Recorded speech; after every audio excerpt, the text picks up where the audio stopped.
Here it is.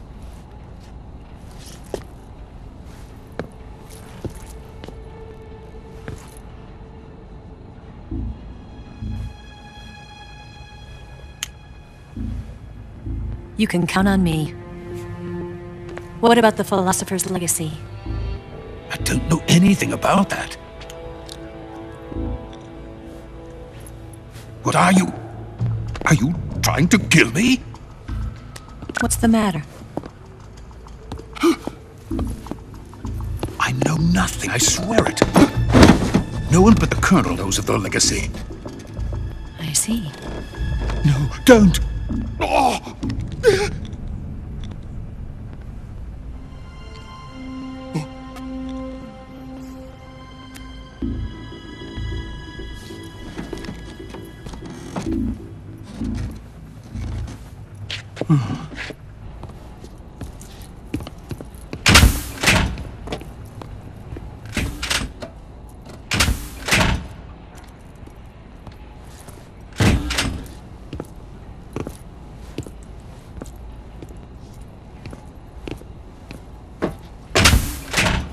Who's there?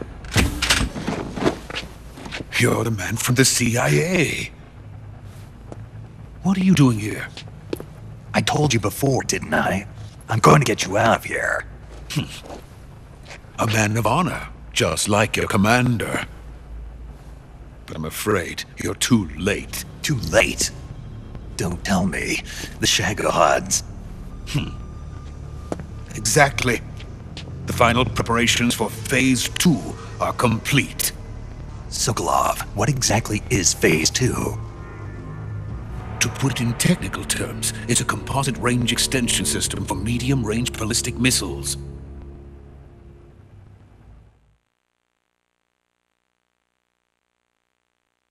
The Shagohod was originally designed as a tank that could launch nuclear missiles from any type of terrain. There was just one problem we couldn't figure out how to solve. The ICBMs we have today are simply too big for the Shagohod to carry. But the military would not hear of it. They demanded a weapon that could launch a nuclear missile directly into the American homeland. That is when I came up with the idea for Phase 2. But there's no way you could load an ICBM onto the Shagohod. So how do you do it? By accelerating the Shagohod itself. Accelerating it? In Phase 2, a rocket booster unit is attached to the frame of the Shagohod. The unit incorporates the same technology used in the Vostok rocket that sent Major Gagarin into space. Using this booster, the Shagohod can achieve a land speed of over 300 miles per hour. That monster can go more than 300 miles per hour? Yes. And from this state of accelerated motion, it launches a nuclear missile. So, the Shagohod acts like the first stage of a rocket. Yes, precisely. The range of the missile launched by the Shagohod thus increases from 2,500 miles to 6,000 miles. 6,000 miles? That's enough to strike anywhere in the United States. Not only that, with the Shagohod, there's no need to construct giant silos like the ones used to house ICBMs. All you need is a runway about 3 miles in length, or its equivalent. And you can launch a thermonuclear strike against any location in the United States from anywhere in the Soviet Union. It cannot be detected by spy planes or satellites.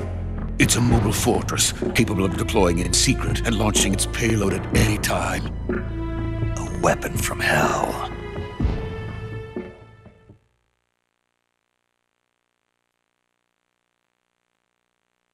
A completed prototype now sits in the hangar. At present, it is the only one of its kind.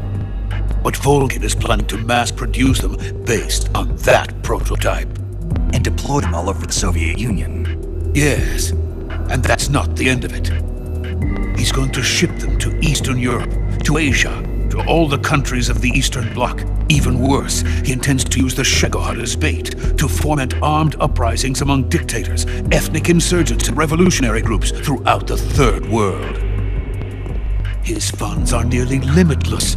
He could start mass production tomorrow if he wanted. The reason that tensions between East and West have settled into a Cold War is because each side fears the other's power. Deterrence. The idea of using threats to keep one's enemy in check is the perfect word to sum up this state of affairs. But the Shagohod goes far beyond the level of threat. It will render the concept of deterrence utterly meaningless. If such a weapon is unleashed on the world, it will not be long before all nations are engulfed in conflict. The Cold War will end, and the entire planet will be consumed by the fires of war. Vulcan and the Shagohod will be at the center of it all.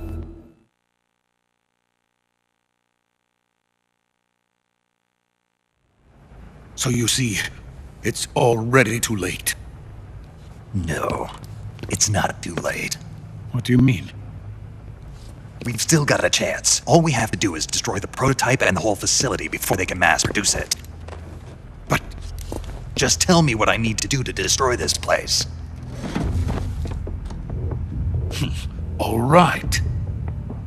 The liquid fuel used in the rocket engine is stored in a tank. If you can blow it up somehow,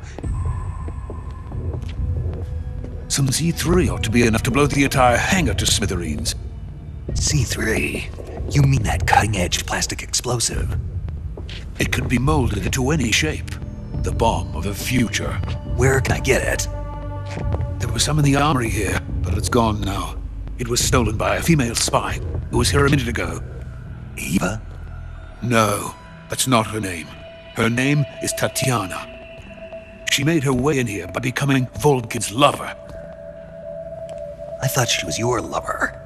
Mine? Oh no, she is Volgin's lover. This is my lover.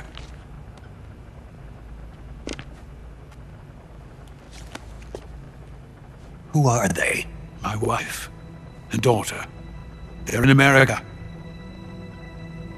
Now I remember. Your family is in the custody of the CIA. How long has Tatiana been here? Only a few weeks. A few days before the Virtuous mission, then. She said that Khrushchev sent her. What did you just give her? All of the experimental data for the Shagohod. Please, it is essential that you destroy the Shagohod. I will, but first I've got to get you to safety. No, I'm not going. My mission is to rescue you. Leave me. Sokolov! Khrushchev has abandoned me. I cannot return to my country. I would most certainly be sent to the gulags. What about the US? Yes, I once thought of that. My family is waiting for me there. But even if I fled to the United States, I would once again find myself creating weapons of mass murder. In the end, it doesn't matter where I go. I am still a weapons scientist. To be honest with you, I'm tired.